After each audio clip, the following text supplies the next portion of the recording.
हज़रात अस्सलाम अलैकुम। आज इमाम रज़ा अलैहिस्सलाम के मुतालिक कुछ अक़वाल जो अहले सुन्नत हज़रात ने तहरीर किए हैं आपके सामने पेश करने जा रहा हूँ। ये अक़वाल मशहूर किताब हज़रत इमाम अली रज़ा अलैहिस्सलाम अहले सुन्नत की रवायात में इस किताब के हवाले से आपकी खिदमत में पेश है। ये इमाम रज़ा अलैहिस्सलाम के हम असर यानी आपके ज़माने के जो लोग हैं उनके अक़वाल हैं, जिनमें से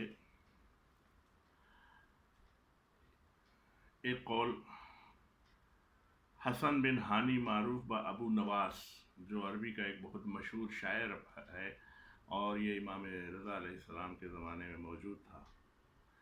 वो कहता है कि एक रोज़ अबू नवास के कुछ दोस्तों ने उससे कहा कि तू इतना बड़ा शायर है, बेबाक व बेतकल्लुफ़ शायर है, हर चीज़ के बारे में तूने शेर कहा है, हत्ता कि शराब खारी में भी, हालांकि तू हज़रत इमाम रज़ा का हम असर है, उनके बारे में कोई शेर क्यों नहीं कहा। तो अबू नवास जवाब देता है कि खुदा की कसम, उनकी शान में मेरा शेर न कहना खुद उनकी बुजुर्गवारी की वजह से है। चूँकि मेरी वो हैसियत नहीं है कि मैं इतनी अजीम शख्सियत के बारे में शेर कहूँ। लेकिन फिर कुछ ही देर के बाद उसने इमाम रज़ा अलैहिस्सलाम के मुतालिक इस तरह के अशार कहे। ये अशार अरबी में है और इनका तर्जुमा फ़ारसी में भी हुआ है, लेकिन मैं इनका उर्दू तर्जुमा आपके सामने पेश कर रहा हूँ। वो कहता है कि किसी ने मुझसे कहा कि तू शेर व सुखन में यगाने रोज़गार है कि जब तेरे लब खुलते हैं तो गौहर बिखरते हैं। तो फिर क्यों आले पैगंबर हज़रत अली इब्न मूसी रज़ा की मदह में अपनी ज़बान को बंद किए हुए है। उनकी तौसीफ़ में सुखन व शेर कोताह हैं, चूँकि उनके औसाफ मदह व सना से बुलंद व वाला है। सैयद अब्बास मक्की हुसैनी शाफ़ई अहले सुन्नत के मशहूर अदीब हैं। वह इन अशार को ताज्जुब की निगाहों से देखते हैं और कहते हैं, बेशक खुदावंद आलम इन बेश बहा अशार के कहने वाले के गुज़श्ता व आइंदा गुनाह माफ़ कर देगा। हाकिम नैशापुरी ही बयान करते हैं कि एक रोज़ अबू नवास अपने घर से बाहर निकला।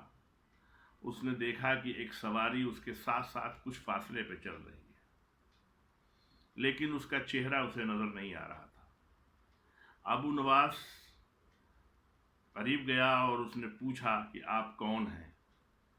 तो उससे कहा गया कि ये अली इब्ने मूसी रज़ा है। अबू नवास ने फ़ौरन शौक़ व ज़ौक़ के साथ हज़रत की शान में ये अशार कहे। जिस वक्त दूर से आँखें आपके चेहरे अनवर की ज़ियारत करें तो शक होता है, लेकिन दिल आपकी हक़ानियत की गवाही देता है। जो कोई भी इंसान आपको अपना इमाम और रहबर मान ले और आपका वजूद मुबारक उसकी रहबरी करे तो वह यकीनन नजात याफ्ता है।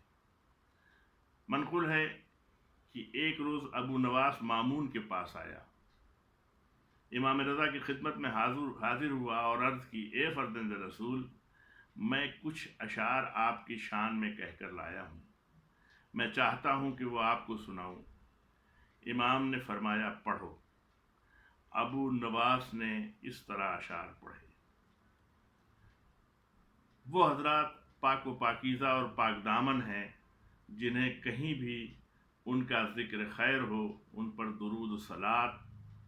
दुरूद सलवात निसार होती हैं, और जो कोई भी ख़ानदान अलवी से न हो تو اس کے اسلاف میں کوئی قابل افتخار بات نہیں ہے۔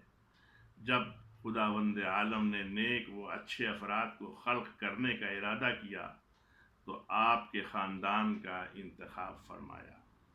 آپ اس بلند و بالا مقام پر فائز ہیں کہ تمام کتاب اور تمام قرآنی سوروں کا علم آپ کے پاس ہے۔